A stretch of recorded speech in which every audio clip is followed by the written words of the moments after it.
കൂതറ എന്ന പടത്തിന്റെ പേര് പോലെ തന്നെ പടം കൂതറ. അതിനകത്ത് ലാലേട്ടനൊക്കെ എന്തിനാണ് ഗസ്റ്റ് റോൾ അഭിനയിച്ചതെന്ന് എനിക്കറിയില്ല, അത് അവരുടെ ഇഷ്ടം. ഒരു സീനിൽ ആ ഡയറക്ടറെ ഞാൻ പോയി കണ്ടു, ഒരു പയ്യനാണ്, പേരെനിക്കറിയില്ല. ഞാൻ അന്ന് ചാൻസ് ചോദിച്ച് ചാൻസിന് വേണ്ടി നടക്കുമ്പോൾ ഒരു ലോഡ്ജ് വൈറ്റ് ഫോർട്ടാണെന്ന് എൻ്റെ ഓർമ്മ, അവിടെ ഇരുന്ന് എഴുതുന്നു, അദ്ദേഹം കണ്ടു. അപ്പോൾ അദ്ദേഹം നിക്കറിട്ട് പഠിക്കുന്ന സമയത്ത് നമ്മൾ നിറത്തിലെ സിനിമയിലെ കണ്ടു കാണും, അത്രയ്ക്കുള്ള പ്രായമേ ഉള്ളൂ. ഒരുപാട് യങ്സ്റ്റേഴ്സ് ഉണ്ടല്ലോ നല്ല സംവിധായകരൊക്കെ.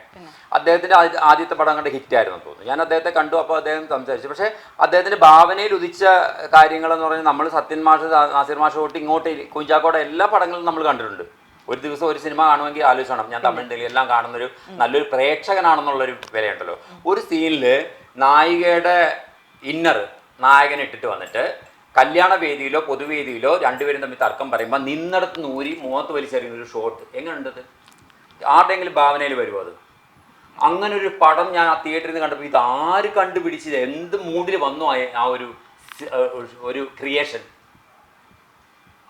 ഇത്രയും പോരെ, ഇത്രയും ഒരു എക്സാമ്പിൾ വരും ന്യൂജൻ ഫിലിമിന് തറയാണെന്ന് പറയാനായിട്ട്, പൂതറയാന്ന് പറയാനായിട്ട്.